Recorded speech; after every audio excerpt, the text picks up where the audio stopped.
はい、皆さんこんにちは、ミクです。今日は皆さんからいただいた質問をもとに Q&A コーナーをお届けしたいと思います。最近ありがたいことに、チャンネル登録者数も40万人を突破いたしまして、その節目として改めて皆さんからいただいた質問に答えていきたいと思います。で、今回は夫婦に関する質問もたくさんいただいてますので、ところどころ彼とも一緒に、質問に答えていきたいと思います。ではお願いします。はい、次の海外旅行先の候補はどこですか？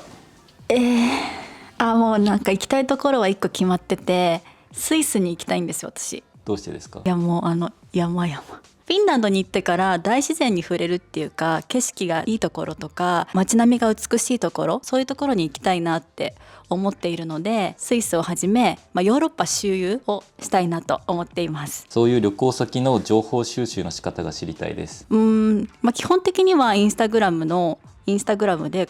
例えばフィンランド旅行とかハッシュタグで調べたりしてるんですけど、いろいろインスタグラムを検索していくうちに、その土地に住んでるおしゃれな人とかいるじゃないですか。おしゃれな人の行ってる場所をどんどんブックマークしていって、自分が行きたい国が見つかった時に、そういえばフィンランドにはおしゃれな人いたなって思って、その方のところに飛んでカフェとか、ショップとかを調べたりしています。いつも旦那さんと旅行されてますが、お友達とは行かないんですか？確かにそうですよね。私も友達と行きたいんですよ。でもやっぱりこの年齢になってくると、お子さんがいたりとか、全然ね違うところに住んでて予定が合わないとかっていうのがあるので、やっぱり一緒に住んでる彼と行くことが多いんですけど、最近ちょっとお友達を増やしていて、旅に一緒に行ってくれるようなお友達を少しずつ増やしているので、いずれそういう方たちと行きたいなと思っています。ミクさんって英語話せるんですか？海外旅行ってどのくらいその国の言葉を話したらいいものでしょうか？英語の質問めちゃくちゃ多くって、なんか多分元CA だからかなのか分かんないんですけど、英語全然喋れないです。喋れないというか、本当に海外旅行してお店で何か買い物するとか料理を頼むぐらいの簡単なコミュニケーションは取れるんですけど、そこから先のいろんな会話っていうところはまだ全然喋れないです。英語が喋れないから海外旅行ちょっと行くのためらってる方もなんかいらっしゃるみたいなんですけど、どうにかボディーランゲージでも伝わるし、あとは今翻訳アプリとか、そういうのを駆使したら全然いけると思うから、行きたいっていう気持ちを優先した方がいいかなと思います。あと旅は失敗することも旅なので。そうだよね。恥ずかしい思いしてもそれが旅だと思います。近々ハワイに行かれる予定はありますか？近々ハワイに行く予定は今のところないんですけど、今年どこかで一回行きたいなとは企んでいます。今まで行った国でもう一度食べたい一皿なんですか？あれかな、フィンランドで行った最後のレストランのサーモンスープが本当に美味しかったから、もう一回食べたい。会社に頼らず自分の力で稼ごうと思えたきっかけは何ですか？やっぱり結婚かな。結婚で海外に移住することになるかもしれないと思った時に、やっぱりどこの国に住んでもできるような仕事をしたいなって思ったのがきっかけです。23歳 OL です。彼氏の駐在が決まり、来月結婚&数ヶ月以内に海外へ引っ越しすることになりました。今の仕事でなくとも引っ越し後も働きたく、ミクさんが海外に行かれた時にお仕事どうしたか聞かせていただきたいです。だから同じ感じってことですよね、私たちと。そうだね、23歳だからちょっと若いね。私たちはですね、プロポーズ受けてから結婚するまで1年ぐらい期間があったんですよ。コロナ禍でなかなか帰ってこれないというのもあったし、じゃあその間に私何しようかなって思った時に、やっぱり台湾に住みたいなとも思ったので、じゃあ今の仕事では無理だから新しい仕事を探さないといけないって思って、でそこからすぐにじゃあ YouTube やろうってなったわけではなくって、彼と結構相談したよね。あったね。相談してました。もう毎日電話して、何が次できるかな、どんなビジネスができると思う。一つ例で言うと、私が YouTube をいろいろ見漁ってた時に、中国メイクが流行り始めそうみたいな時だったんですよ。この中国メイク流行りそうだなって思った時に、中国コスメを輸入するのどうかなって思って、彼に中国コスメ輸入してみようよとか話したよね。結構ホームページ作るところぐらいまで行ったんやけどね。これから中国メイク来るから中国コスメ輸入しようみたいな風な話をして、2人でちょっとどうやったら輸入できるかとか、どうやったら売れるかとか考えたんですけど、やっぱ難しかったよね。あと何言ったかな。旦那さんも仕事があると思うので、やっていくのは難しいかなと思うんですけど、じゃあその移住先で自分が何ができるかとか、移住先に何を自分が日本から持っていけるかとか、普通にブログを始めるだけでも全然いいと思うんですよね。ちょっとそういうのを探してみるだけでも全然違うかなと思います。 CA を辞めた時挑戦が失敗した時のことは考えたりしましたか？もちろん考えてましたよ。私 CA からこうやって独立する時、上司の人に辞めようかなって思いますって相談した後に、一旦家帰って怖くなっちゃって、上司の方にやっぱさっきの話一旦保留でお願いしてもいいですか、全然いいよって言ってもらえてそれでどうしようって思って、もう就職して転職したこともなかったし、しかも独立なんてどうしようって思って、で彼に辞めるの怖いんだけどって言ったら、すごいこと言ったから、なんか俺が決めてやるよ、辞めなってそんなこと言ったっけ？かっけー、やっぱかっけーって思って分かった辞めるね、やっぱ辞めるわって言って、その後すぐに上司にやっぱり辞めますとかその上司すごい優しかったんで、いいよ分かったよって言って辞めました。だからもう普通に怖かったです。本当震えました。本当に大丈夫かなって思って。俺も退職届出した時震えた。みんな震えるから大丈夫です。でも結局なんとかなるって思いました。自分に自信を持つ方法って何だと思いますか？自分に自信を持つ方法は、とにかくトライアンドエラーを繰り返すことかなって思います。最初から自分に自信がある人なんて多分いないと思うんですよね。失敗してうまくいってっていうのをちょっとずつ繰り返していくうちに、自分は失敗してもあの時こういう風に成功まで持っていけたっていう自信が過去にあれば、その自分を信じて進むことができると思います。今努力していることはありますか？今努力していることは筋トレです。フルマラソン挑戦したいと思って走り出したんですけど、もともと筋力とか柔軟性がマイナスのところから始まっているので、足を痛めてしまってちょっと今走れないので、その分走れない期間中に筋トレを頑張っています。先が見えないことに対してどうしてそこまで頑張れるんですか？逆に先が見えることってありますか？始めるときに、何事も始めるときは先が見えないと思うんですよ。だけどそれでもやりたいから進んでるだけです。なんかやっぱり最近の世の中って、例えば旅行に行く時もその情報をあらかじめ知って全部知った上で行こうとしたりするじゃないですか。だからやっぱり分かってることに対して行動するっていうものが最近溢れすぎてるから、やっぱりそれで先が見えないことに対して不安に思ったりすると思うんですけど、本来はそういうものがない。なんか韓国旅行のコメントに、昔海外旅行行った時に、その頃はウェブなんてなかったしスマホなんてなかったけどそれでも楽しかったってことは、やっぱなんか逆に見えないものとか、その分からないことに挑戦することの方が今僕たちにとっては貴重なことなわけね。それが本来のあり方だし、それに対して怖がる必要はないと思うし、だからやるんですでしょ？そう。自分の中で一番大切にしていることは何ですか？自分の人生を生きる。ある意味わがままなのかもしれないんですけど、自分の人生をしっかり生きて楽しいと思えなければ人に優しくできないと思ってるし、誰かを助けたりできないと思ってるので、まずは自分の人生を有意義に生きるっていうことに徹しています。挑戦に一歩踏み出せないとき、ミクさんはどうしますか？挑戦に一歩踏み出せないとき、ミクさんならどうしますか？そうだね、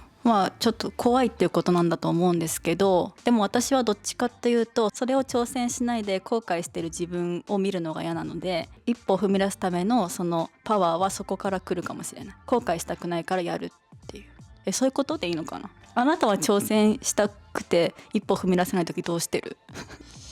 いや俺ね、大体ね一歩踏み出して後悔する人だからそういう時どうしてるの？いやもう泣いてるよね結構ね俺せこいから、一歩踏み出せない時とかは半歩だけちょっとすり足で伸ばすみたいな。でもそれいいよね。でも私もそうだね。なんか私結構大胆な行動力があって大胆に思われてるかもしれないんですけど、会社員から独立する時は収益が得れてなくても何か活動しててお金がそれで発生しそうって思ったタイミングで辞めたので、結構そういう同時進行していきながらやったらいずれうまくいくんじゃないかなって思うので、本当にちょっとずつ進んでいけばいいんじゃないですかね。挑戦するぞってならなくてもいいんじゃないかなって思います。好きなことやりたいことが見つかりません。ミクさんは何か意識されていることはありますか？おー、いや、好きなこととか特にやりたいことなんてそんな簡単に見つからないって私は思ってます。私も今のここまで来るのに6年とか7年ぐらいいろんなことを試してきて、やっと YouTube が落ち着いたっていう感じなの。落ち着いたっていうか YouTube が、自分に合ってるのかなって思えたぐらいなので、でも本当に好きなこととかやりたいことの見つけ方って本当生活のほんの小さなことから始まっていくと思うので、例えばスタバに通うのが好きだったからそのスタバのカップに絵描いてみようとか、そういう日々の生活の中でこれ結構好きかもっていうところから派生していったらいいんじゃないかなって思います。転職するとき、海外で住むときなど大きな決断はどのようにされているのかお聞きしたいです。なんだろうな、本当に風が吹いたじゃないですけどそれまでちゃんとした準備をしていて、いろんな面で準備をした上で今だっていう瞬間が来るんですよね。全てタイミングよくいろんなものがやってきて、もうこれはここで動き出さないとダメだっていうぐらいのタイミングが来たので、それでグッといったという感じですね。俺が傍からちゃんみくを見てて思うのは、大きな決断を確かにいくつかしてると思うんだけど、その前にいくつも大きな決断を渋ってるんだよ。これやりたいってなってちょっと波が来た時とかも、いやでもまだ大きい波が来るみたいな、ちょっとやっぱサーファー気質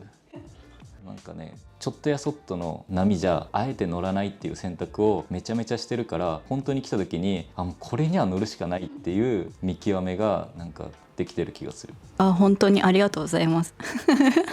自分を信じるって難しい。ミクさんはどうやって自分を信じてあげてますか？いや、自分を信じるって難しいですよ。そんなね、自分の毎日マインドとか変わっていくわけですし、状況によって生き方も変わってくるわけですし、でもなんか一個自分にはもうこれが、私はもうやると決めたことは最後までやり通してきたんですよ。今までの人生絶対に諦めなかったし、これを絶対やるぞって決めたらある程度のところまで持っていけるっていう自分の中で自信があるので、そこのパワーだけを信じてます。だからどんなにこれからもし YouTube がダメになってどうしようってなっても、そこから這い上がれる自分の力を信じてるので、自分の中にこれは一つ他人に譲れないぐらい強いものがあるぞっていうのを見つけれれば、自分を信じることができるんじゃないかなって思います。将来のビジョンは常にありますか？はい、常にあります。でもそんなにすごい大きいものじゃなくて、結構直近のものばっかりだったりするんですけど、思いついたらすぐ彼にねえねえこういう風にしてこういう風にしたらいいと思うし、今後こういう風なったら良くないみたいなことを信用してる人にとにかく伝えて、そこから気づきをもらってまた自分のビジョンを膨らませていくっていう感じでやっています。動画制作はどのように学ばれましたか？そうですね、YouTube 始めるって決めた時にまずカメラを持ってなかったしパソコンも持ってなかったんですけど、とりあえず一番安い Vlog 用カメラを買って、そしてパソコンは彼のお下がりのものをもらって、でそのパソコンの中に Adobe が入ってたので、そこからプレミアプロを落として、それでその後はもう本当に YouTube でプレミアプロの使い方みたいなハウツーを見て学んで、トライアンドエラーでここまでやってきたっていう感じで、なんか最初の方は本当に納得いかない動画ばっかりで、実は皆さんの気づいてない間に何本も消えてる動画あるんですけど、それぐらい、YouTube っていうのは最初からクオリティの高い動画を出さなくても始められるプラットフォームなので、それでやっていったら未だに簡単な編集ですけど、続けられているという感じです。最初に動画を投稿するとき不安とかなかったですか？不安はありましたもちろん、なんか見てくれるのかな誰かがとか思いましたけど、当時インスタでさ何千人っていたでしょ？いや1万人いたよその時。いたけど最初何人が登録してくれるだろうって言ったら50人だったでしょ？そう、登録者数もね半年間ぐらいまで350人ぐらいでずっと言ってたんですよ。で動画出しても1000回見られるか見られないかぐらいでずっとやってて、本当に意外とね道のり長かったですね本当に。でもちゃんと週1出してた。そうちゃんと週1で出すってことだけは決めて、もう頑張りました。 YouTube 動画の企画内容はどのように決めてますか？常にこの YouTube のみならずいろんな SNS を見て今のトレンドっていうのを常に察知できるようにはしていて、ただそのトレンドを追っかけるだけではなくって、そのトレンドに対して自分がどういうふうにアプローチできるかなっていうのを考えて企画を組んだりとか構成を組んだりとか、そういうふうにはしたりしてます。やっぱり YouTube のアルゴリズム的には、同じような内容の動画を上げ続けて、バズった内容とかを上げ続けていく方が、うまくいったりすることもあったりするんですけど、私はそうではなくって、自分の人生っていうのをあらゆる角度から皆さんに、動画でシェアしたいなと思ってるので、あんまり決めてないですね、企画っていうのはガチガチには。一本の動画にかかる編集時間はどれくらいですか？20分ぐらいの動画だったら編集は3日ぐらい、3日かからないぐらい。旅動画だったらほぼ丸々1週間かかります。本当にギリギリまで編集してます。帰ってきて、金曜日までずっと毎日編集してます。 YouTube 一本にすると決めたのは始めてからどれくらい経った時ですか？始めて半年ぐらい経った時に、最初のモーニングルーティンでバズって1ヶ月で100万回回ったんですよ。でその後に出版社の方から本を出しませんかっていうメールが来て、そこで辞めるって決めました。その知らせがもう次へ行くタイミングなんだっていう私の中の何か一つきっかけになりました。彼が YouTuber になろうとして頑張ってほしい反面結婚とか焦ります。ミクさんならどうしますか？これは私が YouTuber だからあんまり私はね答えてあげれないんですけど、じゃあちょっと彼にちょっと聞いてみたいと思いますね。逆に俺がさ無職になった時とかもさ、なんか平気な感じだったから、YouTuber になるって言われたのもなんか俺は否定しようがないよね。多分27か、俺一回無職になってるから。そうだね、次の転職先決めずに辞めたよね。なんかむしろ一緒にやったらって思うけどね。そう思う。急にさ辞めるわけじゃないじゃん、仕事だから。仕事をしながら、一緒の趣味みたいな感じでさやったらいいんじゃないかなと思うけどね。多分そうだと思う。私も始めた時とか毎回動画投稿する前に見せたりしてたんですよ。どう思うみたいな。でこれはちょっと意味わかんないとか写真とかこれどう思う、どっちがよく見えるとか、そういうのを聞いたりしてたので、そういう風に自分も介入していったらいい道が開けたりするかもしれないですね。でも不安ですよねYouTube を始めた時周囲の反応が気になりませんでしたか？気になりますよ。何でも何か始めた時に周りがどう思うかって気になるんですけど、その時はコロナ禍でもあったのでみんなステイホームしてたし、あんまり会うこともなかったから何とも思ってなかったですけど、でも周囲の反応を気にしたとってやってました家計について伺いたいです。月の収支や生活費をどのようにパートナーと分けているのかなど。うちは折半だね。お金の管理は彼がしてくれるので、月いくらですみたいなちょこちょこ請求が来て、だから旅とかも折半だし、たまにね聞かれるんですけど、旅行先で買ったものあれは自分で買ってますお子さんのご予定はありますか？今のところはありません。ミクさんの MBTI 診断の結果が気になります。 INTPA です。これがね論理学者。しかもビル・ゲイツと一緒なんです人口の約 3% を占める希少な性格タイプです。論理派、哲学者、創造者などと称されることがあります。結婚式やフォトウェディングの予定はありますか？結婚式は予定はないかなっていう感じなんですけど、フォトウェディングはおばあちゃんも楽しみにしてるのでしたいなと思っていて、今年中にできたらいいなと思っています。ミクさんにとって幸せとは何だと思いますか？私には答えが見つからなくて。なんだろうな、これが幸せだって決めつけないことが幸せの第一歩なんじゃないかなって思うんですよね。なんか幸せって本当に毎日の生活の中にちょっとずつなんか光の粒みたいに転がってるものだと思うんですよ。ですぐ忘れちゃうような幸せ、それが幸せだなって私は思ってるので、なんか例えば結婚したから幸せだとか、こうなれれば幸せだっていうふうには決めつけないようにはしています。長い時間灯すようにしていますがキャンドルが均等に溶けません。How to が知りたいです。そうですね、2時間か3時間ぐらい灯してるとちゃんと均等に全部ろうが溶けてかさが減っていくんですけど、それでも真ん中がくぼんじゃう時はキャンドルウォーマーとか使って電気の熱で溶かしていくと全体的に溶けていくので、キャンドルウォーマーを購入してみるっていうのも一つの手かもしれないですね。まだ真ん中だけくぼんでいくのも綺麗やけどね。私はそれもそれですごく可愛いなと思うタイプなので、キャンドルウォーマーも好きだけど私は炎の揺らぎを見てるのが好きですね。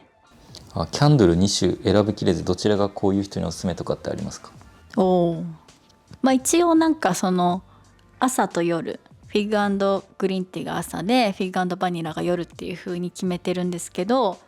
自分がキャンドルをつけるタイミングがいつなのかっていうので選んでいただけるといいかなと思います。例えば朝に手帳の時間とか朝活したい人とかはこういうグリーンティーのものを選んだ方がさっぱりした香りなので朝のテンションに合うと思うし、夜のそのお風呂に入ってる時間とかちょっと夜作業する時とかにキャンドルつけたいとかつけるよっていう人はこういうバニラが入ってる方の方が甘くて落ち着く香りなのでこっちを選ぶといいかなと思います。ちなみに私は夜に編集することが多いのでフィグ&バニラの方をよく使っていて、もうこれは2個目かなです。